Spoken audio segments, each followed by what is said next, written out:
The Rohingyas are a stateless people, often referred to as one of the world's most persecuted minorities.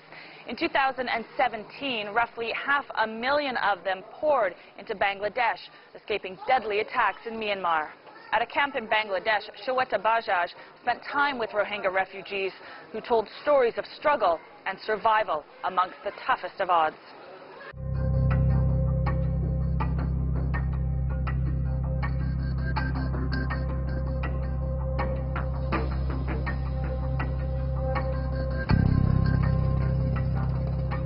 It's a desperate attempt to stay alive.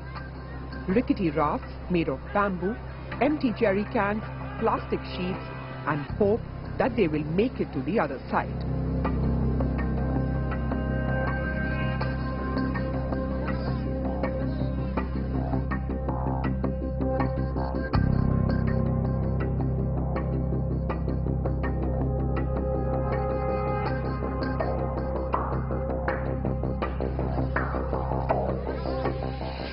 Hundreds of thousands of Rohingya refugees have made their way to Bangladesh from Myanmar on these boats. Many have died in the risky journey, while those who made it carry the scars of their ordeal.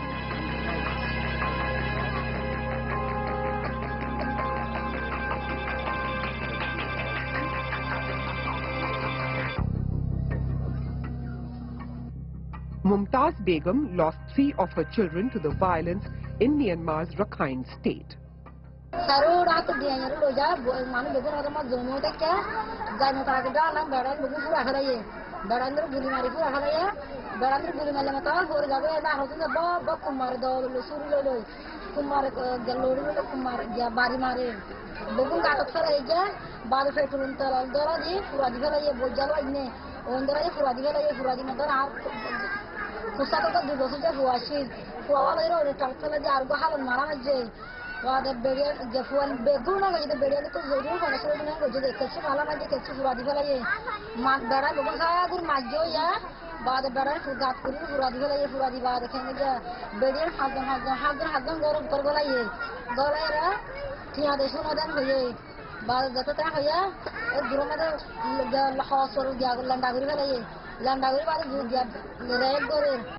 Mumtaz says she and her only surviving child, the 6-year-old girl, managed to escape after the military left them for dead.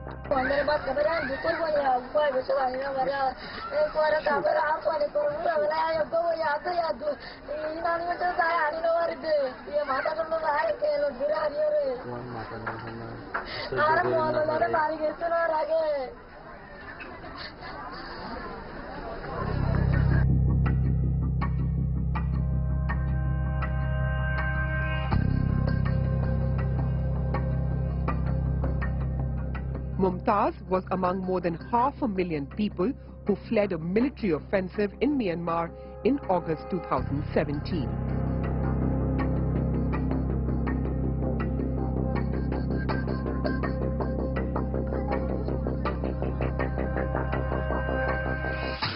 She ended up at this camp in Bangladesh, home to hundreds of thousands of Rohingyas, many of them refugees from Myanmar.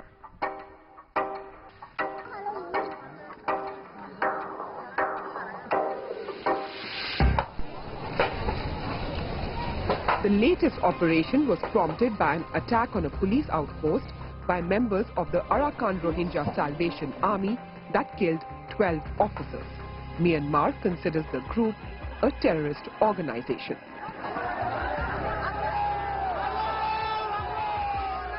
The UN has condemned the military's response, calling the offensive a textbook example of ethnic cleansing.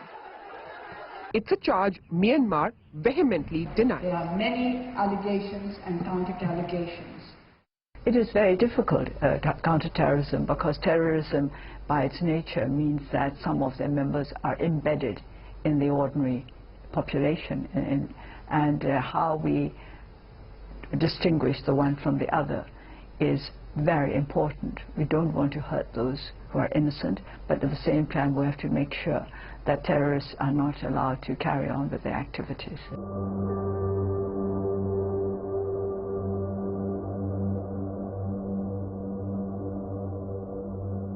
The Rohingyas have been living in a heavily guarded area in Rakhine State for decades.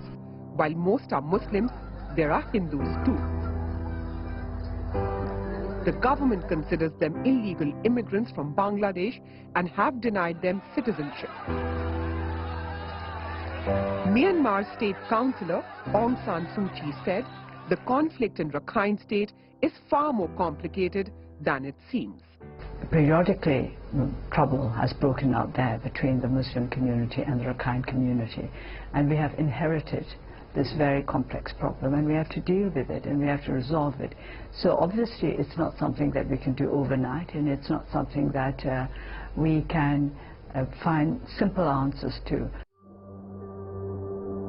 There were an estimated 1 million Rohingyas living in Myanmar before the 2016-2017 crisis.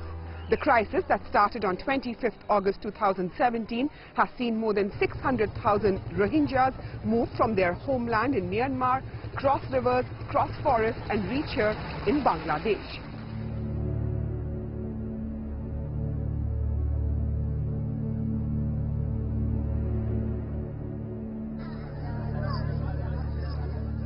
A typical scene in any of the camps. Long lines of refugees trying to get whatever food they can at distribution points set up by aid agencies. Children, many of them unaccompanied, stand for hours on end. Resources are stretched thinner and thinner as the number of people in need rises. 1 in 4 Rohingya children are suffering from malnutrition. And those numbers are alarming, and that's something that we really need to focus on. We really need to help make sure that we get nutritious food not only to children under 5 but also to pregnant and breastfeeding women.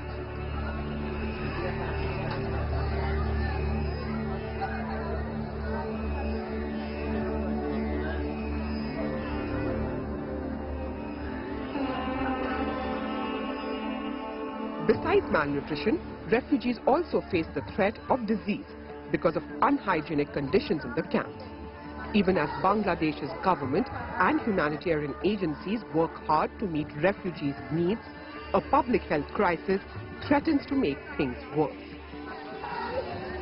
We are sitting on a time bomb kind of thing. It's ticking all the time. And if we don't keep on reacting, it could just explode any moment, and we could face another emergency within this existing emergency.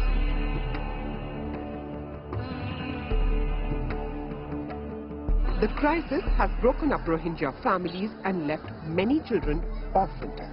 Since leaving Myanmar, Nurasha Begum hasn't heard from her husband, whom she believes was arrested by the military. Now she has to take care of all her 4 children alone. Hers is a common story here in Cox's Bazar's largest refugee camp. The UNHCR says 14% of refugees are single mothers who lost their husbands to the violence.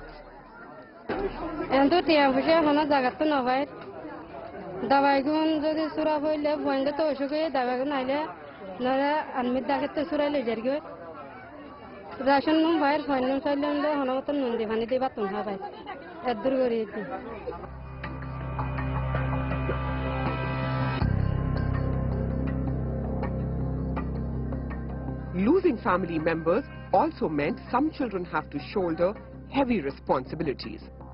16-year-old Anamul Hassan came here with his aging mother and 2 sisters. They were forced to leave behind their father, who was unable to make the days-long journey to Bangladesh because of poor health.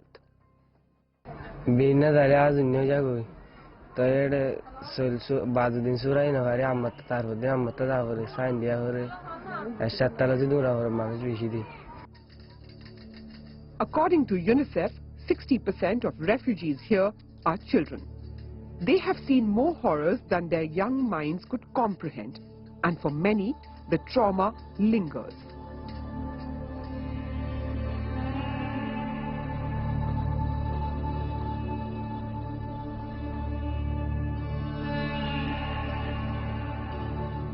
"12-year-old Jane Alam had been here for 3 months when I met him. He was drawing what he says he saw, a military helicopter that dropped petrol bombs that burned his house down. He lost his mother while fleeing Myanmar.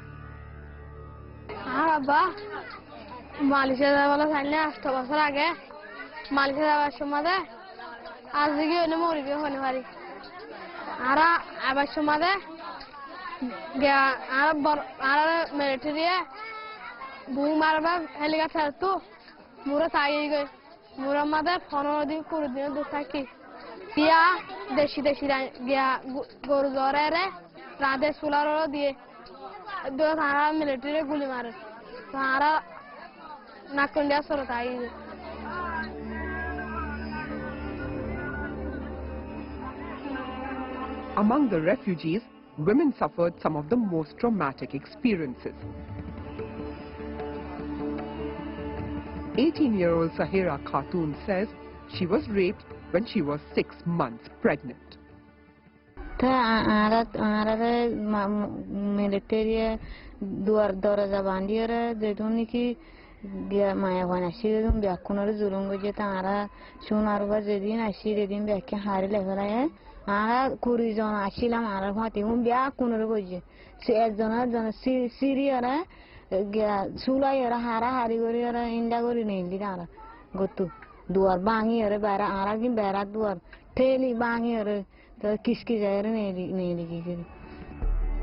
Myanmar has repeatedly denied that abuses were committed against the Rohingya, but vowed to bring to justice those proven guilty. As regards the alleged sexual violence, the government of Myanmar has made its position clear that it will not condone any human rights abuse. If there is concrete evidence, we are ready to take action against the transgressor in accordance with the law, no matter who or what he is. Myanmar said it is ready to accept and assist Rohingyas who wish to return to Rakhine, provided they can verify their identities. White card NVC lo correct the general PNSC cati general topi tabare so the cho midazu wenima general Nanganasi cati kaintara shivare so tilu atautari ne tudo di Yamanangamba nigere so the atauta kangang lolum piana meso in general senzapi mame.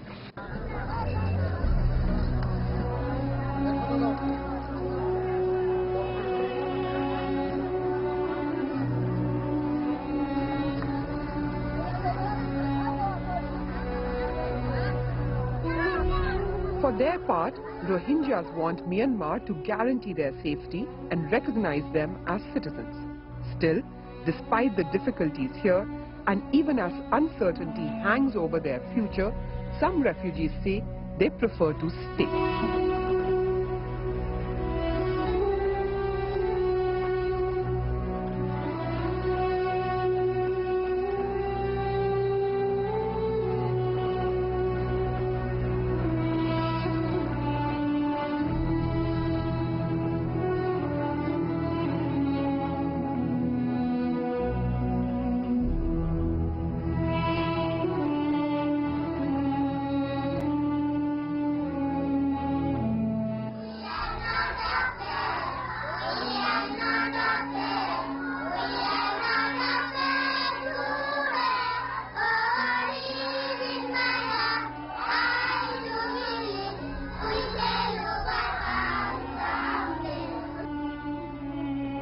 For Assignment Asia, I'm Shweta Bajaj in Cox's Bazar, Bangladesh.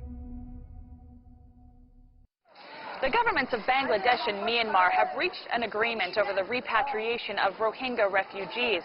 Yet many Rohingyas fear going back to a country they've escaped from. There's much concern still over their safety. That's all the time we have for this week's program from the Shatila refugee camp in Beirut, Lebanon. I'm Natalie Carney. Join us again for another episode of Assignment Asia. Share your thoughts and contribute story ideas for future shows by contacting us on social media.